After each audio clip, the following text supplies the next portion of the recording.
हट जाएगी और इसकी पहल कुछ लोगों ने की भी है। आइए देखते हैं एक मिसाल। ये नजारा है मुंबई के पास बसे भिवंडी शहर में सादगी से हो रही एक शादी का। हम लोग में शरबत पानी में किए हैं, दावत वगैरह नहीं किए हैं। बस ये शादी में सब खुश हैं और सब शरीक भी हैं खुशी में और सबकी दुआएं भी है बच्चों के साथ। कम खर्च में की जा रही इस शादी में खुशियों की कोई कमी नहीं है। बहुत खुश है, सब दुआएं दे रहे हैं। मैं तो चाहता हूँ कि हर घर में सादगी से शादी हो। वाह वाह। दोस्तों, इस किस्म की शादी मुमकिन हुई बहुत सारे लोगों की कोशिश से और इस मुहिम का नाम है तंजीम खुद्दाम मिल्लत। और इस वक्त मौजूद हैं तंजीम खुद्दाम मिल्लत से मोहसिन उम्मेदी साहब, जो बुरहानपुर के रहने वाले हैं। उम्मेदी साहब, बताइए ये मुहिम शुरू कैसे हुई? जो आज हम देख रहे हैं, यकीन मानिए यही तकलीफ हमको 50-60 साल पहले भी थी जी, जिससे हम लोग लरस जाते थे, दहल जाते थे। कुछ लोग बैठे जी कि इस समस्या का हल क्या है जी। उसका हल निकाला गया कि नो बैंड नो बाजा नो बारात और नो जहेज। नो बैंड नो बाजा नो बारात, ये सादगी से शादी हुई। और आपको बताऊं, उसके बाद जब लोगों को अच्छा लगा तो लोगों ने इस तरकीब को अपनाना शुरू कर दिए। अपनाते अपनाते पूरा शहर इस पर आ गया। आप यकीन मानिए पिछले 60 साल में मेरे बुरहानपुर में आज एक भी लड़की जहेज के लिए जलाई नहीं गई। वाह। और इसमें एक बहुत खास बात यह है कि ये कम्युनिटी ने डिसाइड किया है।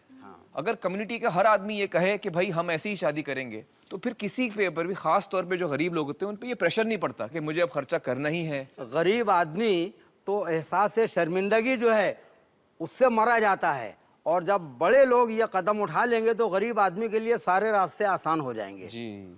हमारे बुरहानपुर में अगर मैं आपसे पूछूं कि आप मुझे ये बताइए कि गरीब आदमी की शादी कौन सी थी और लखपति आदमी की कौन सी थी, यकीन मानिए आप नहीं बता पाएंगे। वाह। एक जैसी शादी होती है सबकी। दोस्तों, इस वक्त हमारे साथ मौजूद हैं भिवंडी से अख्तर काजमी साहब, जो इसी मुहिम के साथ जुड़े हुए हैं। अख्तर साहब, बताइए कि भिवंडी में आप लोगों ने क्या किया? हम लोगों ने बुरहानपुर पैटर्न इस्तेमाल किया कि जिस शादी में बेजा इसराफ होगा, फजूल खर्ची, वहाँ शादी में हम लोग नहीं जाएंगे। अच्छा। दूसरी बात, लड़की वाले जब शादी में बुलाएंगे, हम निकाह में शामिल होंगे, हम उनके यहाँ खाना नहीं खाएंगे। तीसरी बात हम लोगों ने तय की कि भाई निकाह मस्जिद में हो, 4 बजे दिन में हो, ताकि न वहाँ बैंड बाजा बजे, न पटाखा फूटे, न खाने का कोई इंतजाम हो। लड़की वाले पे कोई बोझ नहीं आया जी। तो ये सब पॉजिटिव रिजल्ट आने लगा है जी जी। शहनाज जी, सूफिया जी, आप दोनों टीचर्स हैं और आप भी इसी तंजीम के साथ जुड़ी हुई हैं। बताइए कि दहेज की इस प्रथा के बारे में आपके क्या ख्याल है? जब हम अपने मम्मी पापा को देखते हैं हमारी शादी के वक्त, वो हमारे जहेज के लिए परेशान होते हैं, हम तो चले जाते हैं यहाँ से जी। लेकिन उसका एहसास ताउम्र हमको रहता है कि हमने अपने वालिदैन को कितनी तकलीफ पहुंचाई है। जिस तरह वो लोग लड़कों की पैदाइश पर खुशी मनाते हैं, हमारी पैदाइश पर भी मनाएं। ये ना सोचा कि लड़की पैदा हुई अब से इसके जहेज जोड़ना शुरू कर दो, ऐसा ना सोचे वो लोग। जी जी जी जी। तो इस तंजीम से जुड़ने का हमारा मकसद ये है कि हमारी फीलिंग हम ही जानते हैं।